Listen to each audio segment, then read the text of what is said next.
ஆறுமுகம் அருளிடும் அனுதினமும் ஏறுமுகம். உலகெங்கும் உள்ள தமிழ் நெஞ்சங்களுக்கும் ஆன்மீக சொந்தங்களுக்கும் அன்பான வணக்கங்கள். நான் உங்கள் ஜோதிடர் கண்ணன் சின்னராஜ். இந்த பதிவில் நாம் பார்க்கக்கூடியதுங்க, சுக்கிர பகவான் பெயர்ச்சி பலன்கள். தனுசு ராசி தனுசு லக்ன அன்பர்களுக்கு ஒரு சாதகமான ஒரு சூழ்நிலையை கொடுக்க போகிறாரா அல்லது ஒரு பாதகமான ஒரு சூழ்நிலையை கொடுக்க போகிறாரா அப்படிங்கிறத பற்றி பார்க்க போகிறோம்.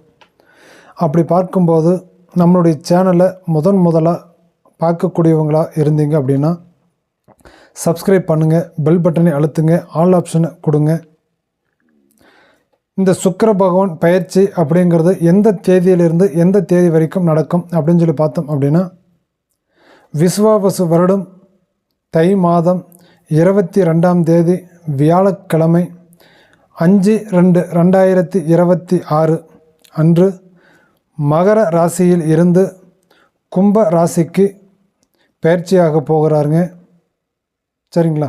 அப்போது அந்த பயிற்சி ஆகக்கூடிய காலகட்டம் அதே நேரத்தில் மாசி மாதம் 17ஆம் தேதி ஞாயிற்றுக்கிழமை 1/3/2026 வரை கும்பராசியில் பயணம் செய்ய போகிறாருங்க.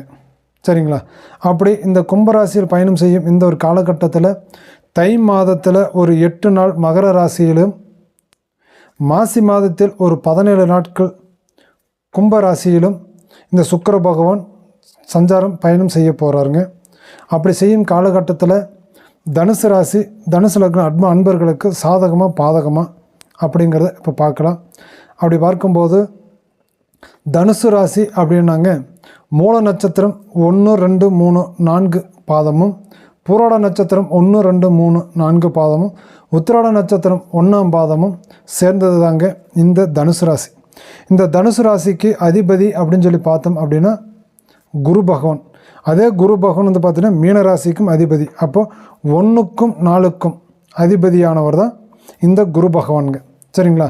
அப்பேற்பட்ட அந்த ஒரு தனுசு ராசி குரு பகவான் அப்படின்னா இவங்களுக்கு ஞானம் அதிகம், புத்திரகாரகன் அப்படின்னு சொல்லி சொல்லுவோம். குருவை வந்து ஞானகாரகன் புத்திரகாரகன் சொல்லி சொல்லுவோம். நேர்மையாக இருக்கணும்னு நினைப்பாங்க, அடுத்தவங்களுக்கு கருத்துக்கள் எடுத்து சொல்லக்கூடியவங்களாக இருப்பாங்க.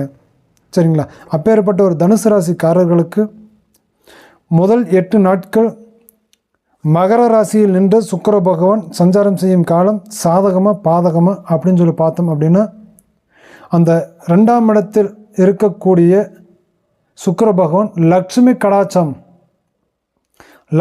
கடாட்சத்தை கொடுக்க போகிறார். லக்ஷ்மி கடாட்சம்னு என்னங்க?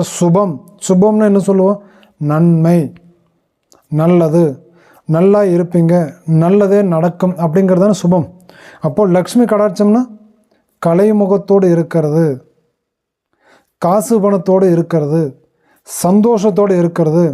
லட்சுமி உங்கள் வீட்டில் வந்து சேரும், லட்சுமி காசு பணம் உங்கள் கையில் தங்கும், உங்களுக்கு தனத்தில் குறை கிடையாது, தன பாக்கியம். சுக்கிரன் அப்படின்னா லட்சாதிபதிங்க. அந்த லட்சாதிபதியே உங்களுக்கு உங்களோட ராசிக்கு 2ஆம் இடத்துல வந்து சஞ்சாரம் செய்கிறார். தனுசு ராசிக்கு 2ஆம் இடத்துல மகர ராசியில் சஞ்சாரம் செய்கிறார்.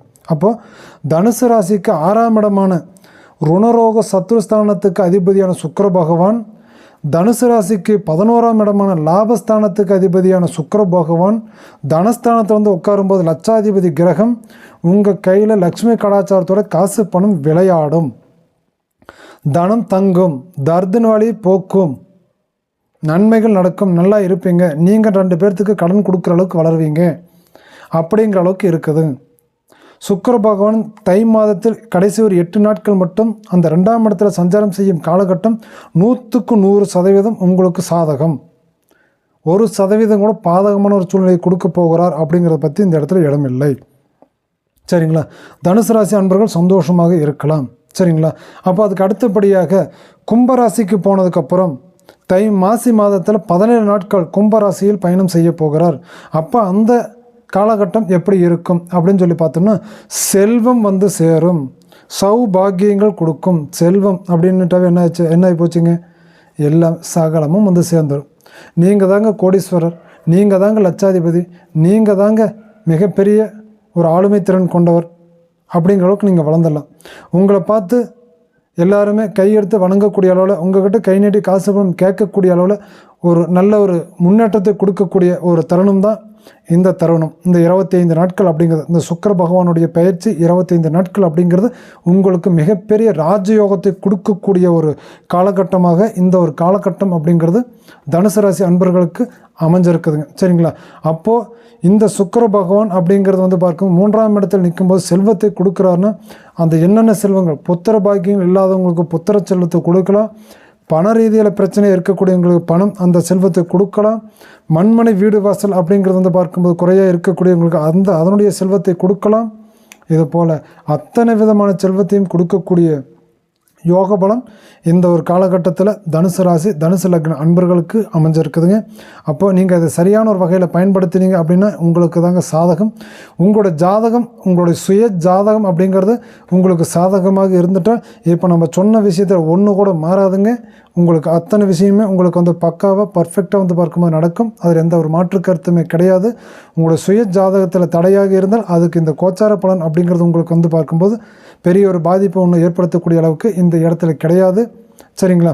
அதனால் இப்போ நம்ம சொன்ன இந்த பலன்கள் அத்தனையுமே உங்களுடைய வயசுக்கு தகுந்த மாதிரி நீங்கள் எடுத்துக்கோங்க. சரிங்களா? பொதுவாக இந்த காலகட்டத்தில் தனுசு ராசி அன்பர்களுக்கு தொழில் எப்படி இருக்கும் அப்படின்னு சொல்லி பார்த்துட்டிங்கன்னா, தனுசு ராசி அன்பர்களுக்கு தொழில் அப்படிங்கும்போது இந்த ஒரு காலகட்டத்தில் கட்டாயமாக நல்லதை கொடுக்கும், நல்லதை தேடித்தரும். ஏன்னா தொழில்ஸ்தானத்துக்குரிய 10ஆம் வீட்டுக்கு அதிபதியின் புதன் பகவானும் 2ஆம் இடத்துல வந்து நிற்கிறாரு. இந்த 25 நாட்கள் அப்படிங்கிறது வந்து பார்க்கும்போது உங்களுக்கு கண்டிப்பாக மிகப்பெரிய ஒரு தொழிலில் ஒரு மாற்றத்தை ஏற்படுத்தும், ஒரு வளர்ச்சிகள் உண்டாக்கும். அபாரமான ஒரு வளர்ச்சி நீங்கள் பார்ப்பீங்க தொழில் ஸ்தானத்தில். சரிங்களா?